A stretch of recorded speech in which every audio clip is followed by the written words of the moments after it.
समझ रखती थी। घोड़े की पीठ पर बैठी वो राजकुमारी आत्मविश्वास की मिसाल थी, तेजस्विनी, धैर्यशील और विवेकी। उसकी मुस्कान में कोमलता थी, पर उसकी आंखों में वो जज्बा था जो किसी भी साम्राज्य की तकदीर बदल सकता।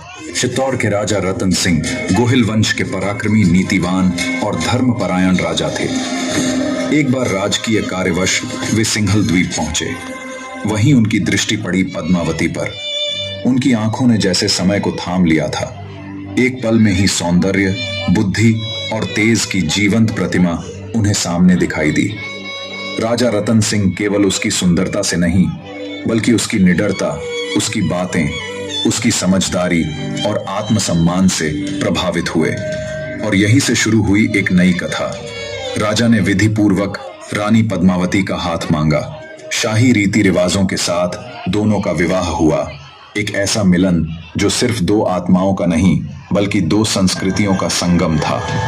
विवाह के बाद पद्मावती अब रानी पद्मिनी के रूप में चित्तौड़ पहुंची।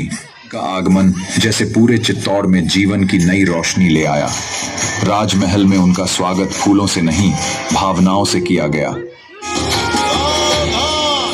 हिंदू कमल दिवाकर, रघुकुल सूरज, मेवाड़ प्रभाकर, महारावण रतन सिंह जी दरबार में पधार रहे हैं।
बोलो महारानी पद्मावती की, महाराणा रतन सिंह की, महारानी पद्मावती की।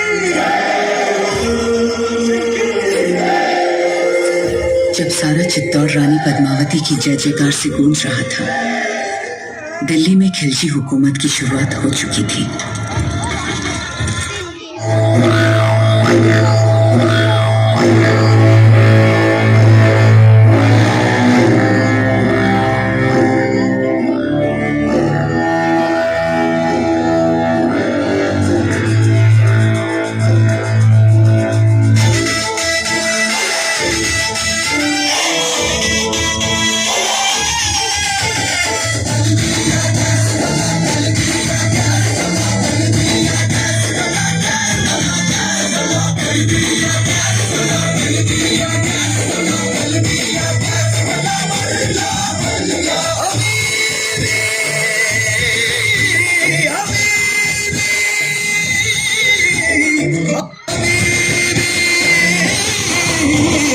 जब से पहना है मैंने ये इश्क सहरा, गली गली हो गया है दिल, दुनिया से मेरा गली बली हो गया है दिल। एक भिक्षु रूपी गद्दार राघव चेतन ने दिल्ली दरबार में जाकर आग लगा दी। उसने कहा, ऐ सुल्तान, हिंदुस्तान में एक रानी है जिसकी सुंदरता को देखकर स्वर्ग की अप्सराएं भी शर्मा जाएं। उसका नाम है पद्मावती।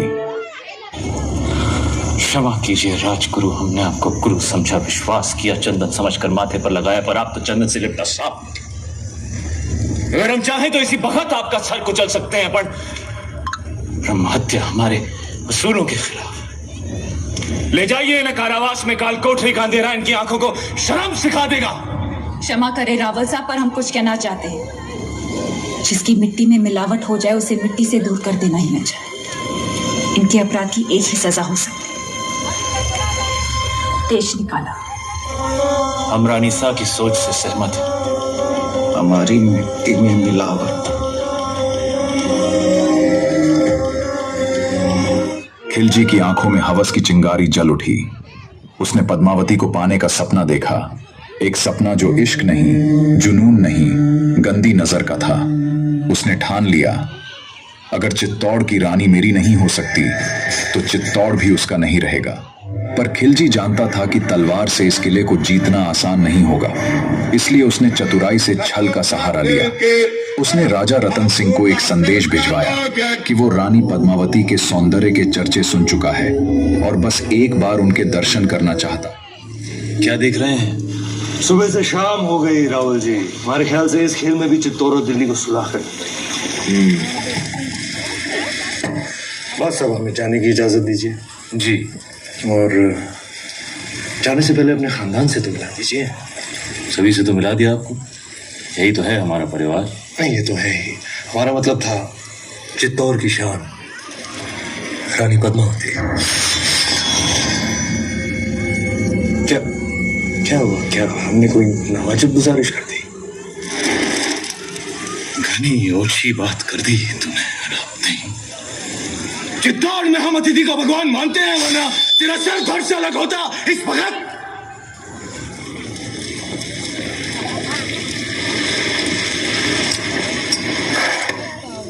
अब राजा भी खतरे में है। विश्वासघात। अलाउद्दीन खिलजी, जो महीनों से चित्तौड़ को युद्ध से नहीं झुका पाया, अब अपने असली रंग में सामने आया। उसने शांतिपूर्ण विदाई के नाम पर राजा रतन सिंह को दिल्ली के पास आमंत्रित किया, लेकिन जैसे ही राजा वहां पहुंचे उन्हें बिना किसी चेतावनी के बंदी बना लिया गया। इसके बाद चित्तौड़ के किले में एक संदेश आया, रानी पद्मावती यदि अपने पति की सलामती चाहती हैं तो उन्हें खुद खिलजी के पास आना होगा। यह सिर्फ एक राजा का अपमान नहीं था, यह पूरे मेवाड़ की अस्मिता को ललकारना था। चित्तौड़ दरबार स्तब्ध रह गया, किसी की जुबान पर शब्द नहीं थे, आंखों में आंसू थे और मन में क्रोध। पर एक चेहरा था जो शांत, स्थिर और दृढ़ था, रानी पद्मावती।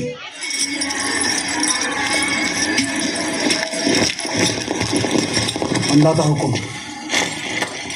ये वही तलवार है जिसने मेवाड़ और राजपूती मान की रक्षा का जिम्मा लिया था, और आपने तो स्वयं वहां जाने का निर्णय ले लिया, सर झुका दिया हमारा। लीजिए तलवार और काट दीजिए सर। रावल साहब को वापस लाने का यही एक रास्ता है। क्या हम सब में इतनी ताकत नहीं कि अपने हुक्म को वापस ला सके, या फिर आपको हमारी तलवार पे भरोसा नहीं रहा? भरोसा है, पर हर युद्ध केवल तलवार से नहीं जीता जाता। इस बार युद्ध नीति से जीतना होगा। हमारी तलवार। भेज दीजिए संदेशा सुल्तान को। हम आपकी बात से सहमत नहीं, एक भाई होने के नाते। ये बिनती एक बहन की नहीं, आदेश है मेवाड़ की रानी का, अब सुल्तान की बारी। पर आपके साथ के बिना ये संभव नहीं। सौगंध है एक लिंग जी की, अब से गोरा, बादल और मेवाड़ के हर राजपूत की तलवार आप पर आदेश पर चलेगी। तो पालकियां तैयार कीजिए, हम कल ही जाएंगे। हुक्म। 700 पालकियां तैयार की गईं। ये प्रतीत हुआ कि रानी और अन्य स्त्रियां आत्मसमर्पण के लिए दिल्ली जा रही हैं, लेकिन उन पालकियों में कोई स्त्री नहीं थी। वे भर दी गई थीं सशस्त्र राजपूत योद्धाओं से, हर एक योद्धा मौत को गले लगाने को तैयार। दिल्ली पहुंचते ही योजनाबद्ध ढंग से हमला हुआ।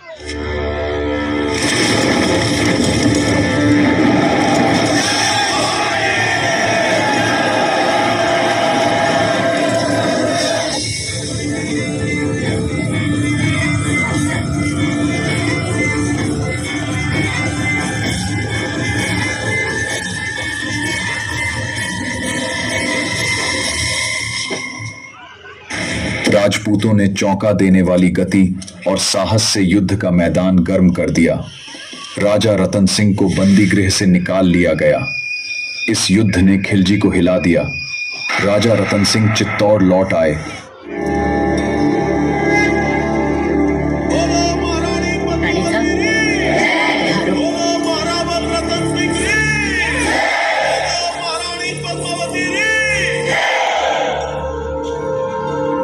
आज ये जय जयकार हमारे लिए नहीं, वीर योद्धाओं के लिए होनी चाहिए जिन्होंने मेवाड़ के लिए अपने सर गंवाए, हमारी जान बचाने के लिए जिन्होंने अपने प्राणों का बलिदान दिया। जब तक चित्तौड़ रहेगा, घोड़ा बादल का नाम गूंजता रहेगा। बोलो मेवाड़ के सेनापति घोड़ा सिंह जी रे, बोलो मेवाड़ के वीर बादल सिंह जी रे।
खिलजी अब आग बबूला हो चुका था।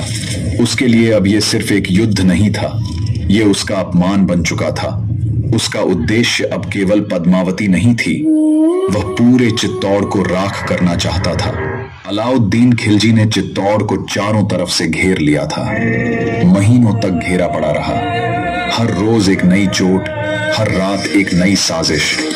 चित्तौड़ के वीर योद्धा लड़े, अंतिम श्वास तक, अंतिम रक्त बिंदु तक।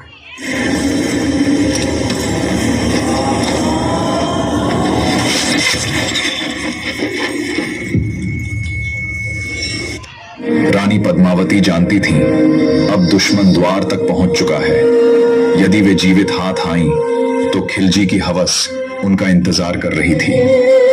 पर रानी पद्मावती रानी तो थी ही, वो प्रतीक थी आत्मसम्मान और नारी शक्ति की।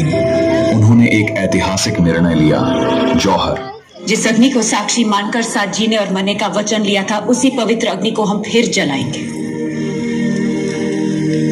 सौंप देंगे अपने आप को उस आग में और साथ मिलकर जौहर करेंगे। हमारे शरीर को पाने की लालसा रखने वाले शत्रु के हाथ हमारी परछाई तक नहीं लगेगी। ये शरीर राख हो जाएगा, पर अमर रहेगी राजपूती शान, हमारे उसूल, हमारा स्वाभिमान। और ये ही अलाउद्दीन रे जीवन की सबसे बड़ी हार होगी।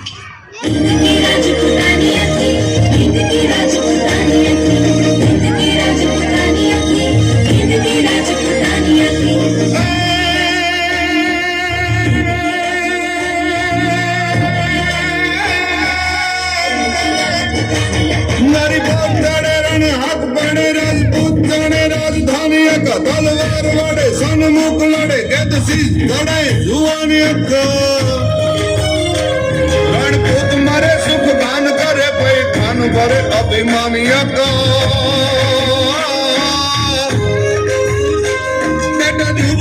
सुनी प्राण तजे सोई जीवन राजपुतानिया का, सोई जीवन राजपुतानिया का, सोई जीवन राजपुतानिया का।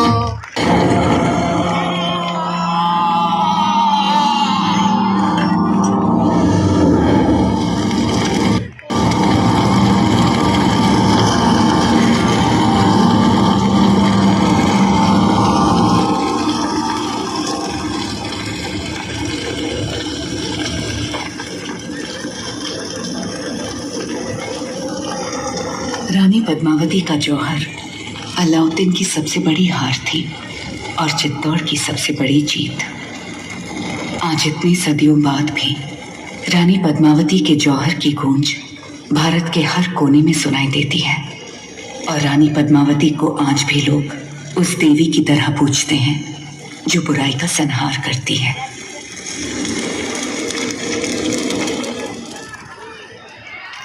यासीन